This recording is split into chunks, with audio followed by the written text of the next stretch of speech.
my channel. Today's video is going to be about 5 different retouching mistakes that I quite often see and how to avoid them. So by mistakes, I am talking about things that are generally not considered to be a professional element if you're working in commercial photography.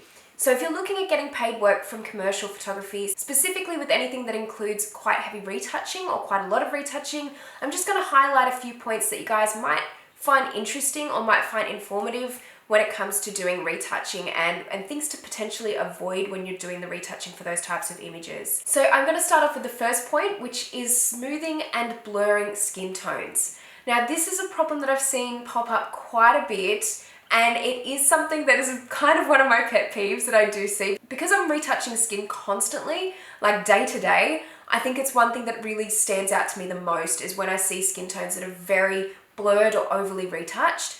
So I think first off the bat, if you're looking at doing commercial photography, blurring skin tones is generally not something that's acceptable with professional retouching. Using methods like frequency separation or dodge and burn is generally the way to go. A lot of people have different retouching methods that they use on skin tone, so there's not really a right or wrong way to do it, and it's each to their own with what you find most suitable for your images. But I think the thing is to avoid going too overboard or to start blurring the skin tone, because it does tend to give it a very cheap effect and it's very noticeable when it's done that way. So definitely look into a few techniques such as dodge and burn and frequency separation, and look into maybe using those instead when you are looking at retouching your images. I think the main thing to remember with skin tones is to keep it natural. And I think a lot of people do forget that, and maybe sometimes when they're about to start retouching their images, the thing that pops into their mind is, okay, I've got to get rid of everything and I've really got to retouch as much as I can on the skin tone. But that's not really the way that I think most people should look at retouching skin. I think keeping it natural, keeping it simple is really a good way to go, and it's really something to keep in mind when you are retouching, especially for commercial photography. My second point is lightening the eyes too much. So I see this quite often, and unfortunately when you lighten the eyes too much in a portrait, it tends to make the model's face look very fake or very glowy and just like a doll, and that's generally not what's required for commercial photography. You definitely want to be able to lighten the eyes, I think, to an extent, because sometimes it does help give it that little bit more life in the image. But you do have to be quite light-handed with it, and I'd say my recommendation for that is using dodge and burn just very lightly in the eyes, and using the dodge tool in the iris part just softly, and then maybe going in with the burn tool around where you've dodged, around the pupil as well. So just being very light-handed with it though is very important. It's the one tip to remember when you are lightening the eyes in photographs. So the third point that I want to make is creating light and shadows where there is actually none to begin with. And this is a really, really common thing that a lot of photographers and retouchers tend to do, is adding shadows and adding light in where it probably shouldn't be and where it does look very unnatural. And I think sometimes this does come down to the fact that maybe the photograph wasn't photographed as best as it could have been in camera to start off with, and a lot of work has to be done in post to get rid of those shadows that you don't want or the lighting that you don't want.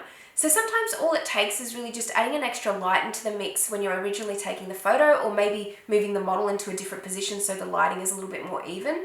But in terms of creating the shadows and creating the light where it's not originally, a lot of the time this is done with the dodge and burn tool. So it definitely comes back to being very simple with the dodge and burn tool as well, and trying not to go too overboard, because as soon as you start doing that and creating light and dark where it doesn't really exist, it will start to look very odd and very apparent when that's done. So keeping that in mind is a really important factor as well. The fourth point that I want to make is removing too much of the under eye area.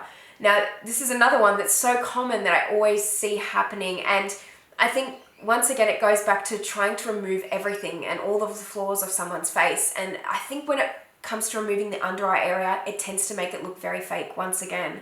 So I think that it's very easy to be heavy-handed with that sort of thing, and you just have to be a little bit more light-handed with it, really. So I tend to use the spot healing brush tool to just remove any little lines or fine lines underneath the eye, but that's pretty much as far as I go with it. If the model does have dark under eye circles, I might use the dodge tool to just kind of lighten up that area a little bit, but I don't tend to touch it any more than that, because I think that is a really important part of the eye area, and it does help in making it look very natural when you leave it in a natural state.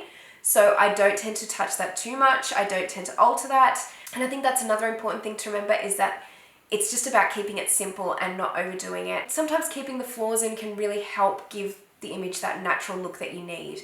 And I think it's not always about removing every single little flaw from a model's face, and I don't always feel the need to do that at all. So I think just keeping it simple in the end is all you really need to do with that one. And point number 5 is using Liquify for the wrong reasons.